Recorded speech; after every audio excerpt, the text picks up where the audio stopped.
253 page. పాత నిబంధన old testament లో 253 అధ్యాయం.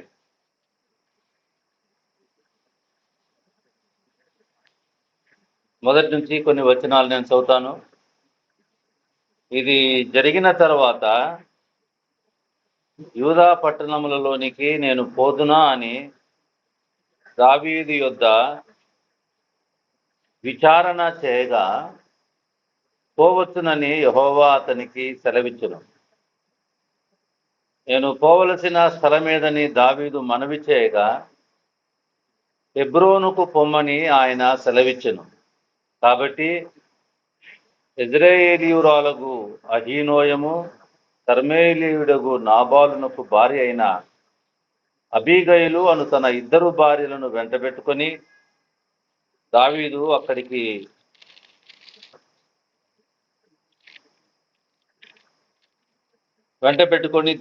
అక్కడికి పోయెను. మరియు దావీదు తన యుద్ధనున్న వారందరినీ వారి వారి ఇంటి వారిని తోడుకొని వచ్చెను. వీరు హెబ్రోను గ్రామములలో కాపురముండిరి. అంతటా యూదావారు అక్కడికి వచ్చి యూదావారి మీద రాజుగా దావీదునకు పట్టాభిషేకము చేసిరి. ప్రార్థన చేద్దాం. జీవాధిపతి అయిన మా ప్రభువా, సంఘ క్షేమం కొరకై నైనా ఈ వాక్య భాగాన్ని దీవించి మాకు దయచేసినావు. ఈ వాక్యంలో ఉన్న పాఠములు మేము నేర్చుకొని మా జీవితాల్లో అనుసరించినట్లు మమ్మల్ని మీరు బలపరుస్తూ ఉన్నందుకై మీకు స్తోత్రాలు. నాయనా, మా హృదయాలకు అర్థమవు రీతిన మీరు మాట్లాడుదురని మా ప్రభు అయిన యేసుక్రీస్తు నామమున ప్రార్థన చేసుకొని బ్రతిమాలి వేడుకుంటూ ఉన్నాం తండ్రి, ఆమేన్. ప్రభునందు ప్రియమైనటువంటి వారులారా, 2వ అధ్యాయం మొదటి వచనంలో 2వ సమూయేలు గ్రంథము 2వ అధ్యాయం మొదటి వచనం. ఇది జరిగిన తర్వాత దావీదు యెహోవా యొద్ద విచారణ చేస్తా ఉన్నాడు. ఇది జరిగిన తర్వాత అనేటువంటి మాట. ఏది జరిగిన తర్వాత అంటే మొదటి అధ్యాయంలో తనకు శత్రువుగా ఉన్నటువంటి సౌలు ఏ ఒక్క అవకాశం దొరికినా దావీదును చంపడానికి వెతుకుతున్నాడు సౌలు. ఏమండి, చాలా శత్రువు. ఎవరికి? దావీదుకు శత్రువు. కానీ దావీదును దేవుడు అప్పగించినట్లుగా లేదు.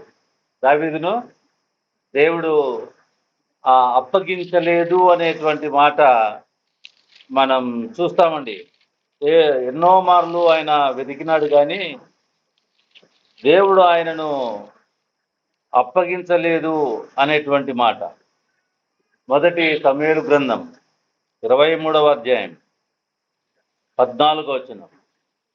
అయితే దావీదు అరణ్యంలోని పర్వతముల యందు జీవు అను అరణ్యమున ఒక పర్వతం యందు నివాసం చేయుచుండెను. సౌలు అనుదినము అతని వెతికినను దేవుడు సౌలు చేతికి అతని అప్పగించలేదు. చూడండి, దేవుడు అతనిని సౌలు చేతికి ఎప్పుడు వెతికినాడంట? అనుదినము వెతుకుతున్నాడంట. ఎప్పుడెప్పుడు వెతుకుతున్నాడు? అనుదినము వెతుకుతూ ఉన్నాడు. ఎందుకు వెతుకుతున్నాడు? దావీదును చంపడానికి వెతుకుతూ ఉన్నాడు. కానీ దేవుడు దావీదును సౌలు చేతికి అప్పగించలేదు. ఇది ఈనాటి సంఘానికి పాఠం ఏంటంటే, దేవుని ఆశ్రయించినటువంటి వారికి దేవుడు తన కాపుదలలో, తన భద్రతలో ఉంచుకుంటున్నాడు. అందుకనే ప్రభు, నేను గొర్రెలకు మంచి కాపరి, ఆ కాపరి గొర్రెల కొరకు ప్రాణం పెడతాడు కానీ గొర్రెల ప్రాణాన్ని పోనివ్వడు. గొర్రెలకు ఏం చేసినాడు? ఆయన నిత్య జీవాన్ని అనుగ్రహించినాడు. కాబట్టి ఈ మొదటి అధ్యాయంలో సౌలు ప్రతిరోజు వెతుకుతున్నాడు దావీదును చంపాలని. కానీ సౌలు చేతికి దావీదును దేవుడు అప్పగించలేదు. దావీదు ఎవరి చేతిలో ఉన్నాడు? దేవుడు ప్రభు చేతిలో ఉన్నాడు. మనం ప్రభు చేతిలో ఉన్నటువంటి వారుగా ఉన్నామా?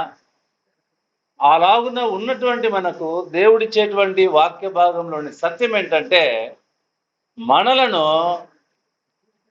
అనవసరంగా ఆయన దేనికి ఎవరికిని అప్పగించడు. ఇది భద్రత అండి. రెండవది, దావీదును ప్రేమించినటువంటి వారిలో అత్యంత ఎక్కువగా ప్రేమించినటువంటి వాడు, స్త్రీల కంటే ఎక్కువగా ప్రేమించినటువంటి వాడు ఎవరు? సౌలు కుమారుడు యోనాతాన్. ఆయన ప్రేమించినాడు కానీ ఏమండి, కానీ ఏ పని చేసి పెట్టలేకపోయినాడు. ఎవరికి? దావీదు. మనం కూడా ప్రేమ కలిగినటువంటి వారుగా ఉన్నాం, కానీ దేవుడు ప్రాణమిచ్చి సంపాదించుకున్న సంఘం కొరకు మనం ఏ పని చేయనటువంటి వారుగా ఉంటున్నాం. ఆలోచన చేయండి. ఒకడేమో శత్రువు, ఇంకొకడేమో గొప్పగా ప్రేమించినటువంటి వాడు. అయితే ఆశ్చర్యం ఏంటంటే ఇద్దరు ఒకే యుద్ధంలో చనిపోయినారు. ఇద్దరు ఒకే యుద్ధంలో చనిపోయినారండి. ఆశ్చర్యకరంగా ఉంటుంది. ఈ యుద్ధానికి వెళ్ళక మునుపు ఏమండి, ఇవంతా మనకు తెలుసును. ఈయన వెళ్ళి, దావీదు వెళ్ళి తన అనాలోచితంగా, మనం కూడా విశ్వాసులంగా కొన్నిసార్లు అనాలోచితమైన పనులు చేస్తాం. అప్పటికి బాగుంటాయి, కానీ అవి మనలను అనవసరమైన చిక్కుల్లో పెడతాయి. అందుకనే సులువుగా చిక్కులు పెట్టు పాపాన్ని విడిచిపెట్టి. అప్పటికి బాగానే ఉంటాయి. చేపకు వేసే ఎర చేపకు అప్పటికి బాగానే ఉంటుంది. ఏమంటే ఇప్పుడు బాగుంటుంది, కలర్ బాగుంటుంది, ఆహారానికి రమ్యంగా ఉన్నట్టుంటుంది, కానీ అది తన ప్రాణానికే ముప్పుగా ఉంటుంది. కాబట్టి ప్రభునందు ప్రేమైనటువంటి వాళ్ళరా, దావీదు తన సొంత ఆలోచనలతో సౌలుకు భయపడి, ఎవరికి భయపడినాడు? సౌలుకు భయపడి ఫిలిస్తీన్ల దేశానికి వెళ్ళినాడండి. ఈ ఫిలిస్తీన్ల దేశానికి వెళ్ళడంలో దావీదు దేవుణ్ణి అడిగినటువంటి వాడు కాదు. నేను వెళ్ళాలా వద్దా? ఆల్రెడీ దేవుడు ఎంతగా కాపాడుతున్నాడు, అయినా భయపడి ఆయన వెళ్తూ ఉన్నాడు. వెళ్ళిన తర్వాత అక్కడ ఏమైందంటే ఆయనకు ఒక ఆశ్రయం దొరికింది. ఆ రాజు ఏమన్నాడంటే, నువ్వు మా ప్రాంతంలో ఇక్కడ ఉండు అని తెలియపరిచారు. ఆ ప్రాంతం పేరు సిక్లగు. ఆ ప్రాంతంలో ఉన్నాడండి. దాదాపు 16-18 నెలలు అక్కడ ఉన్నాడండి. ఉన్నందుకై ఆ రాజు ఏమన్నాడంటే, నేను సౌలు మీదకి యుద్ధానికి వెళ్తున్నాను, నువ్వు కూడా వస్తావా? ఈయన వస్తానన్నాడండి. కానీ ఆ రాజు యొక్క సైనికులు ఒప్పుకోలేదు. ఈయన హెబ్రీయుడు, ఈయన యుద్ధం మధ్యలో మనలను ఇది చేస్తాడు, కాబట్టి ఆయన రాకూడదు. సరే, రాజు కూడా అతన్ని వెనక్కు పంపించేస్తాడు. ఎవరిని? దావీదును వెనక్కు పంపిస్తేనే దావీదు వచ్చేసరికి, దావీదును అతని అనుచరులను వచ్చేసరికి అక్కడ ఏమైంది? సిక్లగు అమాలేకుల చేత కాల్చబడిందండి. అది మనము మొదటి సమూయేలు గ్రంథము 30 అధ్యాయంలో మనం చూస్తాం. కాల్చబడ్డది. ఏమండి? కాల్చబడిన తర్వాత దావీదు దగ్గర అడవిలో ఉన్నప్పుడు అప్పుల్లో ఉన్నవారు, అసమాధానంగా ఉన్నవారు, ఇబ్బందిలో ఉన్న వారందరూ ఎక్కడికి వచ్చినారు? దావీదు దగ్గరికి వచ్చినారు. ఇప్పుడు వాళ్ళు ఏం చేస్తున్నారు తెలుసునా? ఆ ప్రాంతం అంతటిని కాల్చివేసి వాళ్ళ భార్యలను మాత్రమే పట్టుకుని పోయినారు. ఎవరిని పట్టుకుపోయినారు? వారి భార్యలను పట్టుకొని పోయినారు. సుమారుగా దావీదుతో కూడా ఎంతమంది ఉన్నారు? 600 మంది దాకా ఉన్నారు. భార్యలను పట్టుకొని వెళ్ళినారండి. ఇది వాళ్ళ కోపం వచ్చేసి దావీదును చంపాలనుకున్నారు. రాళ్లతో కొట్టి చంపాలనుకున్నారు. ఎందుకు చంపాలనుకున్నారు అంటే నిన్ను నమ్మి మేము నిన్ను బట్టి ఆ దేవుని నమ్ముకున్నాం. ఆ దేవుడు ఏం చేసినాడు? ఇదో ఇటువంటి నష్టాన్ని చేకూర్చున్నాడు. కాబట్టి ఆ దేవుని మీద కోపాన్ని ఆ దావీదు మీద చూపిస్తున్నారు. ఒకప్పుడు దావీదును తప్పించినాడని చెప్పేసి అందరూ దావీదు దగ్గరికి వచ్చినారు. ఇప్పుడు దావీదు భార్యలు, వాళ్ళ భార్యలు అందరినీ వాళ్ళు అమాలేకులు తీసుకుని పోయేసరికి దావీదునే చంపాలనుకొని వచ్చినారు. అందరూ నిరుత్సాహపడిపోయినారు. అయ్యో, మా భార్యలు వెళ్ళిపోయినారే, మా బతుకులు ఎట్లా ఇప్పుడు అని చెప్పేసి వాళ్ళు నిరుత్సాహపడ్డారు. అయితే ప్రభునందు ప్రియులారా, విశ్వాసులైనటువంటి వారు నిరుత్సాహపడడానికి వీల్లేదండి. దావీదు నిరుత్సాహపడలే. వాళ్ళందరూ భార్యలు పోయిన తర్వాత ఆయన దుఃఖపడ్డాడు, కానీ దేవుని యందు విశ్వాసాన్ని ఆయన తీసివేసుకోలేదండి.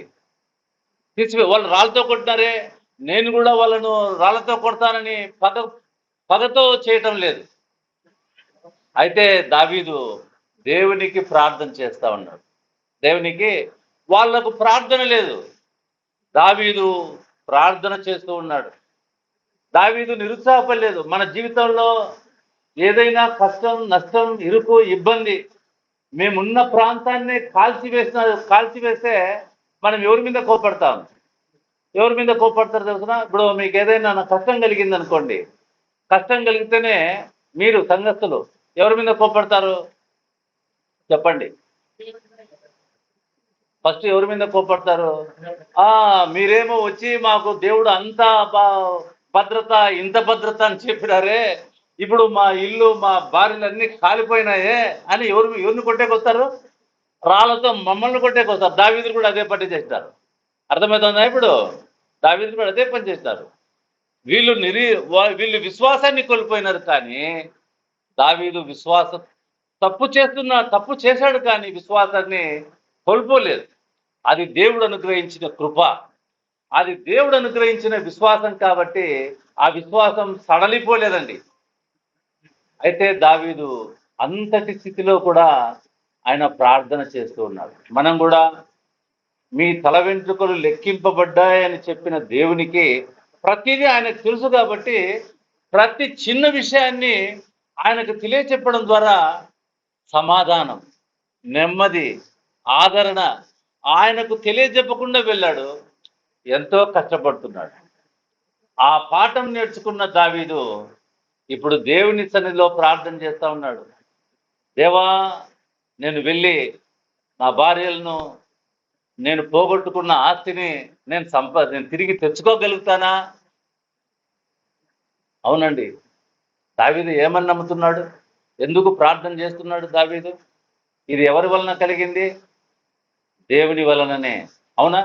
దేవుని వలన కలిగింది కాబట్టే దేవుణ్ణి ఆయన అడుగుతున్నాడు. అప్పుడు దేవుడు ఏమని సెలవిస్తున్నాడు? ఎస్, నువ్వు వెళ్ళు, నువ్వు తిరిగి తెచ్చుకుంటావు. అవునండి. ప్రభునందు ప్రియులారా, మనము ఏ విషయంలో కూడా విశ్వాసాన్ని సడలిపోని విశ్వాసులుగా ఉండాలి. ఏదో రోజు జరుగుతుంటే విశ్వాసులు కాదు. మనం రోజు ఏదో ఒక అద్భుతం జరుగుతుంటే విశ్వాసులు ఉన్నారండి. వాళ్ళల్లో ఒక్కరోజు అద్భుతం జరగకుండా పోయిందనుకో, ఇన్ని రోజులు వాళ్ళు అనుసరించిన విశ్వాసాన్ని ఒక్క రోజే మడిసి పక్కన పెట్టేస్తారండి. అన్ని జరుగుతుంటే విశ్వాసులుగా ఉండడం కాదండి. విశ్వాసం అంటే జరగడం కాదండి, జరుగుతూ ఉండగా ఉండడం కాదండి. విశ్వాసం అంటే దేవుడు ఏం చెప్పినాడో అది నెరవేరుస్తాడు అని నమ్మడమే విశ్వాసం అండి. దేవుడు నాకు కారు ఇస్తానన్నాడు, దేవుడు నాకు బిల్డింగ్, ఇవన్నీ విశ్వాసం కాదండి.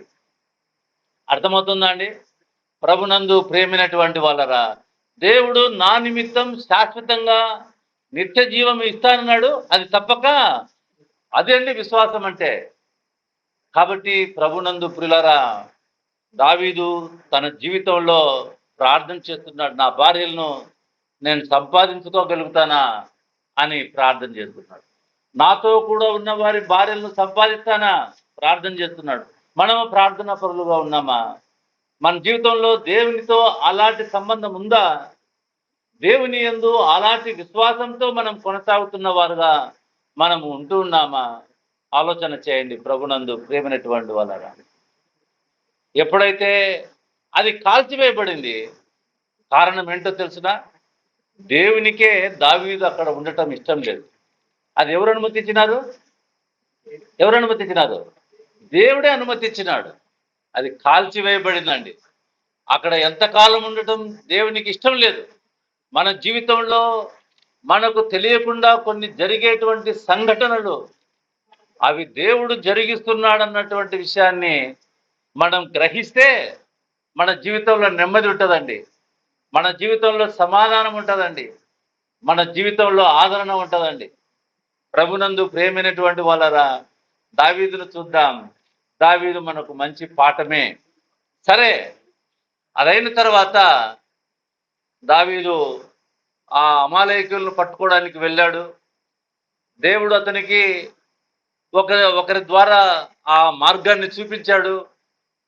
అక్కడికి వెళ్ళి తన భార్యలను, పోగొట్టుకున్న ఆస్తిని, వాళ్ళ ఆస్తిని అంతటి తీసుకొని తిరిగి వచ్చినాడండి.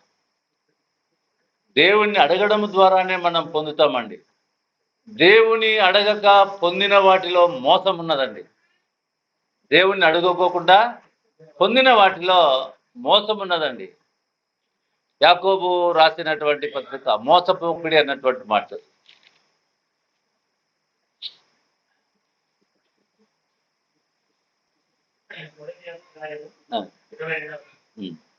మీరు విలువాలు మాత్రమైంది మీరు మోసపడుతున్నట్టుగా వాక్య ప్రకారం ప్రవర్తించాలనే ఉంటుంది. ఎవరైనా వాక్యం విలువాడైంది మోసపోకుడి శ్రేష్టమైన ప్రతి ఈవియు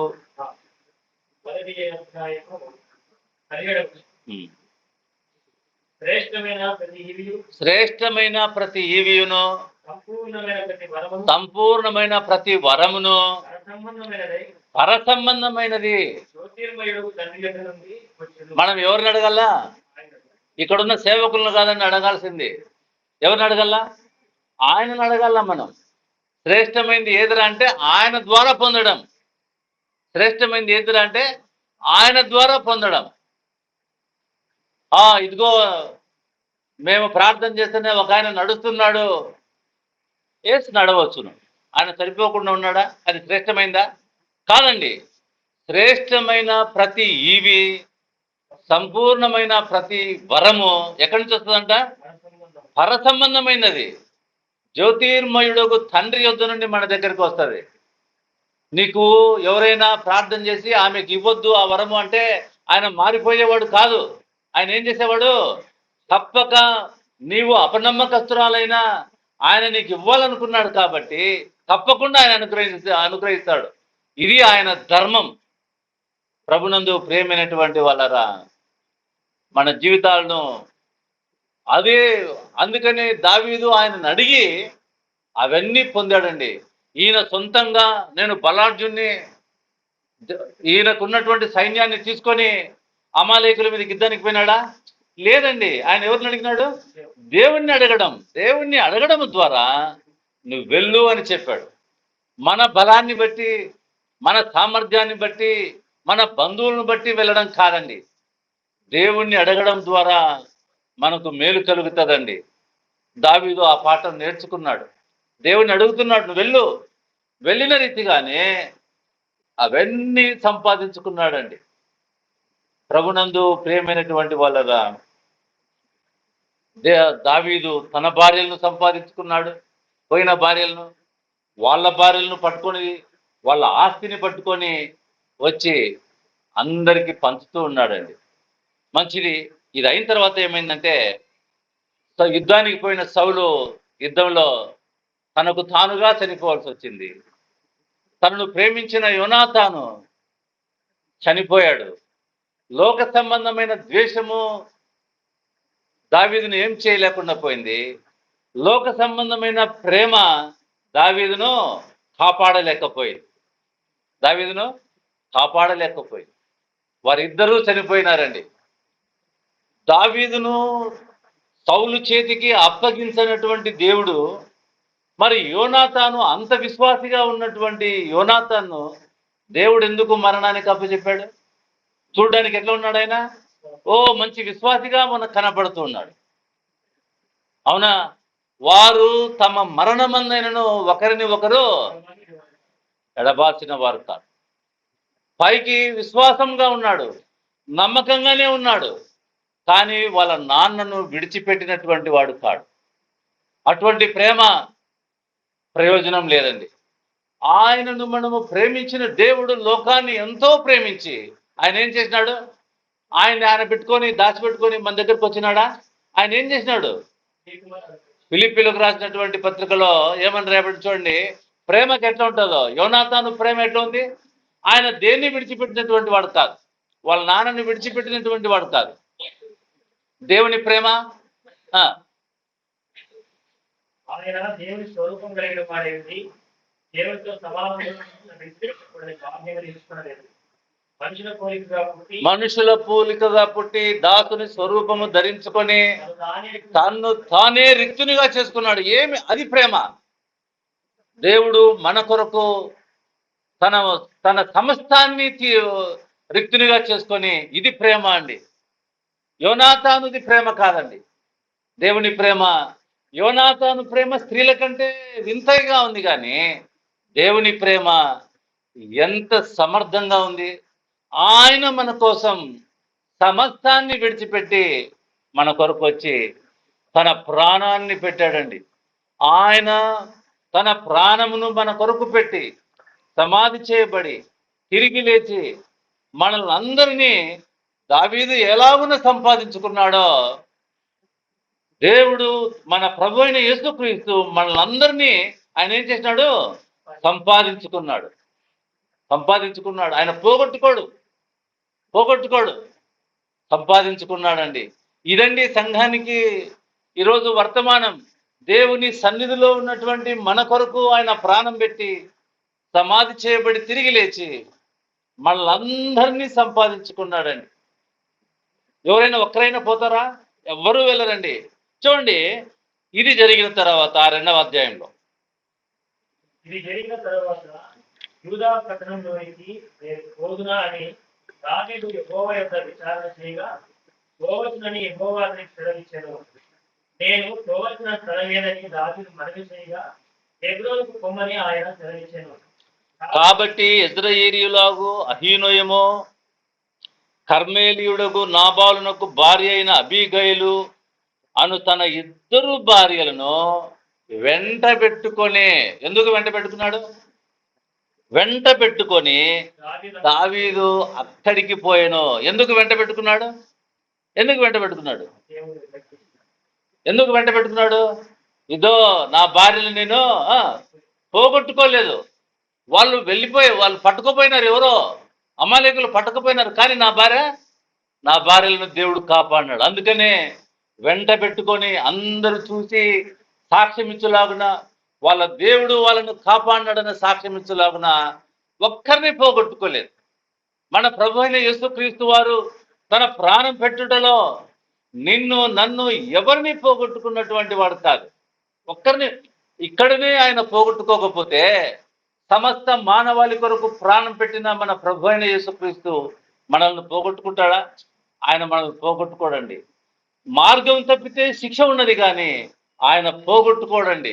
అందుకనే ప్రభునందు ప్రియమైనటువంటి వాళ్ళరా, దావీదు వారందరినీ తిరిగి పొందినాడండి.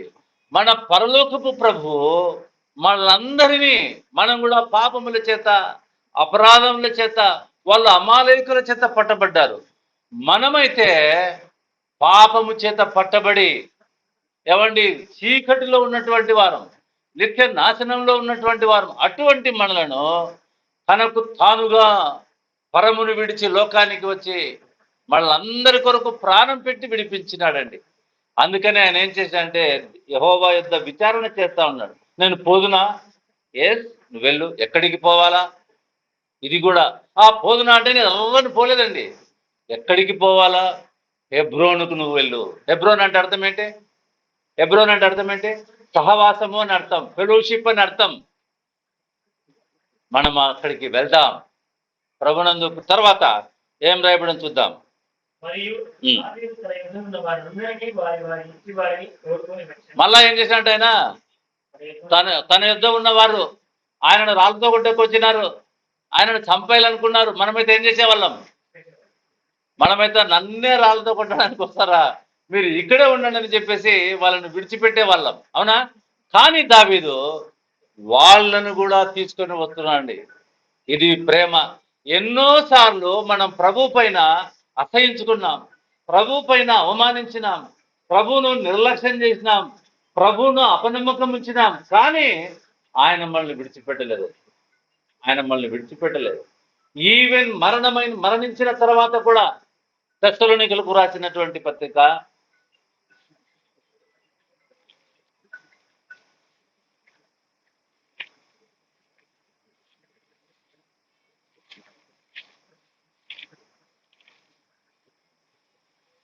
1 పత్రిక 4వ అధ్యాయము 13వ వచనం,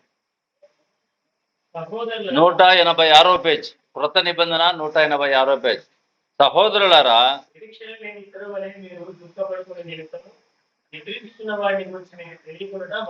వాళ్ళు ఏమనుకున్నారు? చనిపోయిన వాళ్ళ గురించి మేము పోగొట్టుకున్నాం అనుకున్నారు. లేదండి, వాళ్ళని గురించి దేవుని వాక్యంలో ఏం రాయబడిందంటే వాళ్ళు చనిపోలేదు, వాళ్ళు ఏం చేస్తున్నారు? నిద్రించుతున్నారు. ఎంత వాగ్దానం! అందుకని సహోదరులారా, నిరీక్షణ లేని ఇతరుల వల్లే మీరు దుఃఖపడుకునే నిమిత్తము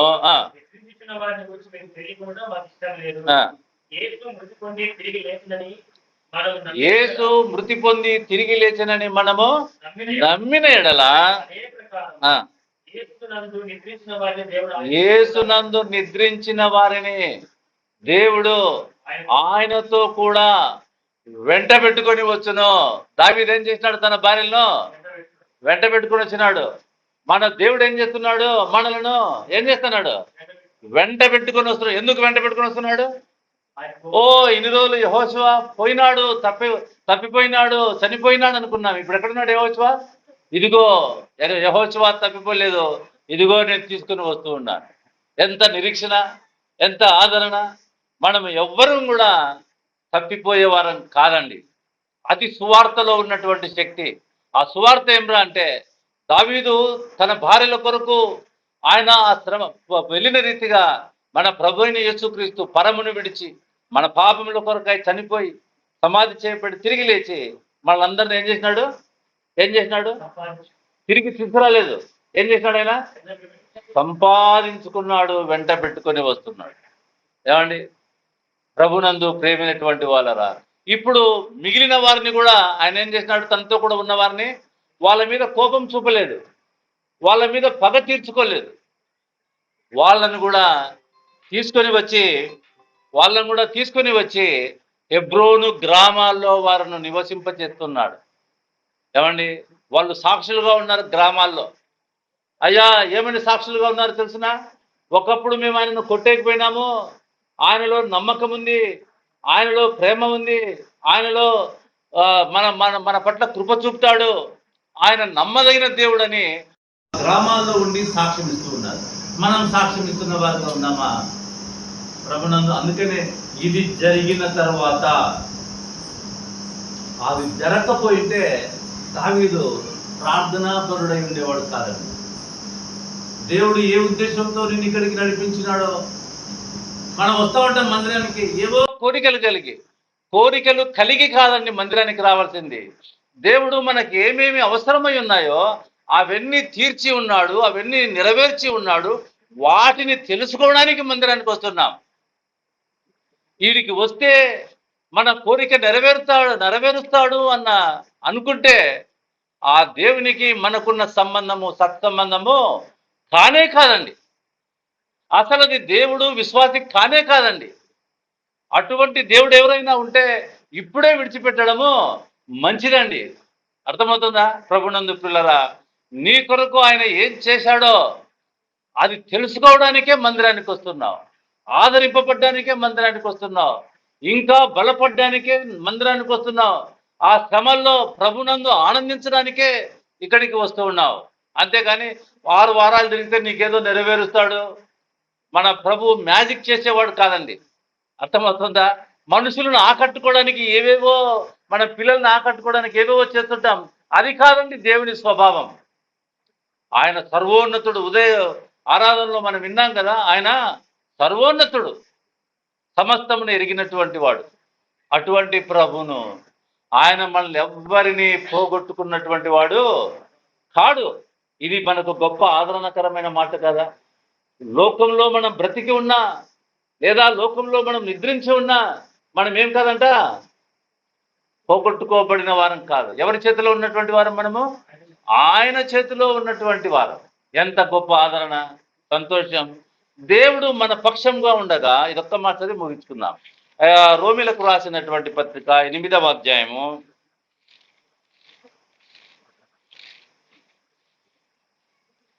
31వ వచనం.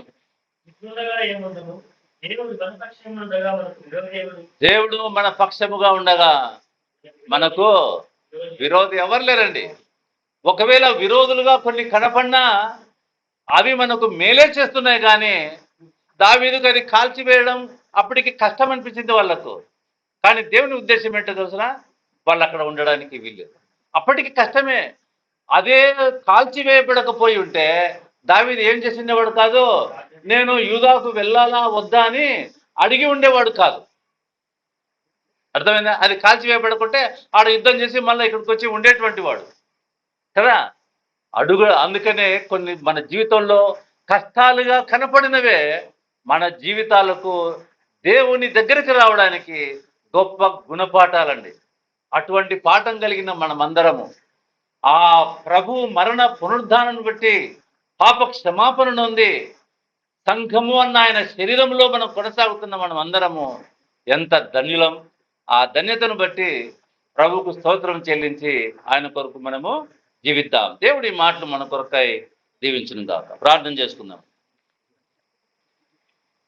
జీవాధిపతి అయిన మా ప్రభువా, మీ పరిశుద్ధమైన నామమునకు స్తోత్రం. మీ వాక్యం ద్వారా మమ్మల్ని అందరినీ బలపరిచినందుకు మీకు స్తోత్రం. నైనా మేము పోగొట్టుకోబడిన వారం కాం, నీ చేతిలో భద్రపరచబడినటువంటి వారం. నాయనా, సంఘము కొంత వినియుంటుండగా వారు ఇంకా ధ్యానం చేసి ఇంకా గొప్ప మేలు వారి జీవితాల్లో పొందటానికి సహాయం చేయండి. ఇక్కడ చేరి వచ్చిన ప్రతి వారిని మీ కృపచేత బలపరచండి. మీ యందు నిరీక్షణ కలిగి వారు మీ యందు ప్రార్థన చేయనట్లు సహాయం చేయండి. సొంతగా కాకుండా నైనా నిన్ను బట్టి మేము కార్యాలను జరిగించుటకు సహాయం చేయండి. నైనా సంఘానికి ఈ దినం రాలేనటువంటి వారిని జ్ఞాపకం చేసుకోండి. మీ దయ పాలించి సంఘం అంతటికి క్షేమం కలుగ చేయమని, నాకున్న అనారోగ్యాన్ని మీ కృపలో జ్ఞాపకం చేసుకున్నామని, మా ప్రభు రక్షకుడు విమోచకుడు మా కొరకు రానయ్యున్న మా ప్రభు అయిన యేసు క్రీస్తు నామమున ప్రార్థన చేసి బ్రతిమాలుకుని వేడుకుంటూ ఉన్నాం తండ్రి, ఆమేన్. అందరికీ వందనాలు.